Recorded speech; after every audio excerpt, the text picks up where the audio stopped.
stand to continued, the trooper manning the Improved Target Acquisition System, ITAS, on the tow observed 5 personnel moving through the hills 1,500 meters west of the COP. It was unlikely that local citizens would travel together like that, so Chosen Company began to coordinate a tow and mortar attack. 12 minutes after the insurgents were initially spotted, fire mission preparations were interrupted by 2 bursts from an insurgent machine gun and a large number of rocket-propelled grenades. The initial volley of machine gun fire served as a signal for the remainder of the insurgent force. Intense and continuous volleys of machine gun and RPG fire from all sides of the COP continued for the next hour. The insurgent fire was accurate and came from positions that were within several yards of the perimeter. The hotel, mosque, and bazaar were all being used as firing positions. Immediately after the enemy opened fire, Chosen Company commander notified Task Force Rock command post and requested indirect fire and air support. In response, Task Force Rock also ordered 1st Platoon at Camp Blessing to leave as soon as possible to reinforce 2nd Platoon at Wanat. The constant rate of fire from positions in the village effectively isolated OP topside from the main perimeter. Reinforcing and maintaining contact with the observation posts became Chosen's top priority for the remainder of the fight.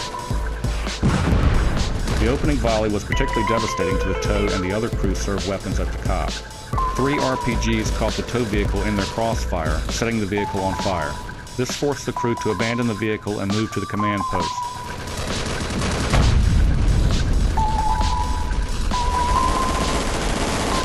The 120mm mortar section also drew tremendous fire during the opening portion of the attack. The mix of full and half-filled HESCO barriers provided some protection from insurgents who had climbed nearby trees and who were firing from the building roofs. The mortar section managed to execute the planned fire mission and then reverted back to defending the pit with grenades and small arms. Coalition forces made several attempts to reach the 60mm mortar position, but were deterred by the heavy rate of fire. Its location in the middle of the COP and an incomplete fighting position made it especially dangerous. It would not be fired for the duration of the engagement. A few minutes into the attack, an RPG round exploded near the ammunition supply point within the mortar pit. This caused the personnel in the mortar pit to evacuate to the command post position. Shortly after, the tow round started to cook off in the tow vehicle, scattering burning missiles throughout the COP. Chosen Company commander was managing fire support assets and making reports to headquarters. Rock Move had priority of fires for Task Force Rock, who launched 155mm indirect fire, which landed only 6 minutes after the attack started. The mountainous terrain made accurate targeting with the 155mm difficult, causing them to impact inside the danger close radius of 660 meters from Cap Kala. Responding to an early request for air support, a B-1 bomber dropped 2 bombs north of the battlefield to prevent insurgent reinforcement 38 minutes into the attack. The traffic control point manned by 1st Squad Chosen Company did not escape insurgent attention. They were taking intense fire from the compound to the southeast, disabling their M2 50 caliber machine gun only 5 minutes after the fight started. They returned fire with an AT-4, destroying the position, but fire from other positions continued. OP topside was devastated by the initial fire. Despite being badly wounded, the surviving paratroopers managed to return fire until they either ran out of ammunition or their weapons were damaged. After initially using one of 2 available M240 machine guns, they then continued firing with M4s, grenades, and claymore mines. It was not long before Chosen sent reinforcements to the remaining defenders at topside. 2 soldiers, including the 2nd platoon leader, ran between the bazaar and hotel. They reached the observation post safely, but were almost immediately killed along with the topside defender while attempting to set up a defensive position. By this time, 5 of the original 9 members of the OP garrison remained alive, but only 2 were able to engage several insurgents who had penetrated the perimeter wire and were only feet from the soldiers. 1 soldier was killed attempting to suppress enemy fire from the hotel. Running out of ammunition, 1 paratrooper found a light anti-tank weapon, which he fired before he and other survivors abandoned the OP and moved down to the 1st Squad's traffic control point.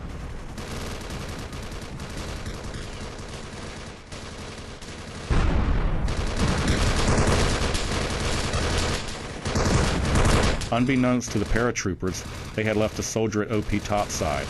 He managed to scrounge up an M203 grenade launcher and began to lob rounds into the dead space north of the observation post. After expending all his rounds, he contacted the command post on his forward observer radio and informed them that the OP was going to fall if reinforcements weren't sent. 1st Platoon departed Camp Blessing at 05:15 and was making good time en route to Wanat. Expecting IEDs and ambushes, the platoon used its heavy weapon systems to fire into known insurgent positions along the way. A 4-man element was dispatched to topside. They engaged insurgents as they moved to the observation post and quickly established fighting positions to counter a renewed insurgent attack.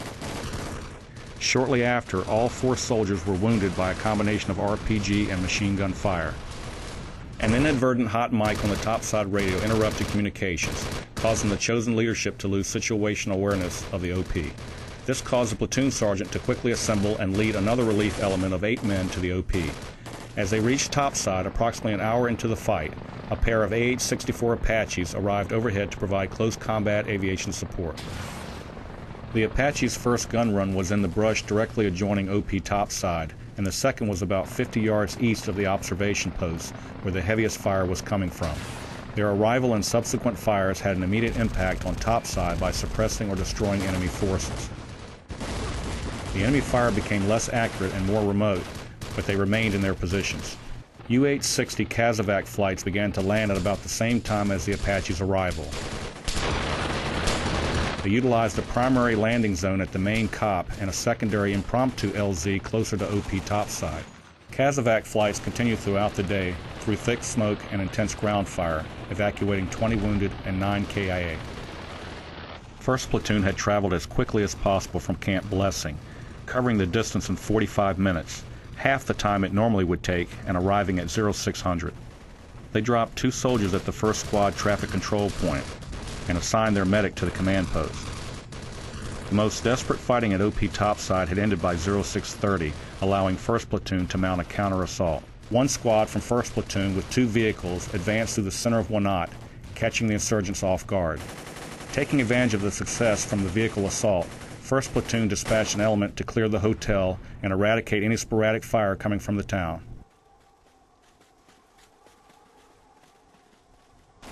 1st Platoon continued to fight insurgents in and around the village, at one point engaging targets between the traffic control point and topside. The other squad from 1st Platoon went to topside, where they were greeted with heavy but distant fire from the hilltops. RPGs continued to come in from those positions, wounding 3 soldiers, but the OP was no longer under the threat of direct assault. The 1st Platoon's clearing operations pushed the insurgents out into the open where their positions were marked with colored smoke so the Apaches could engage.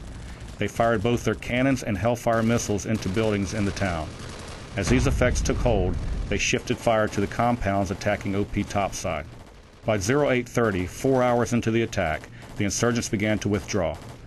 Task Force Rock continued to send additional forces, dispatching a second quick reaction force from 3rd Platoon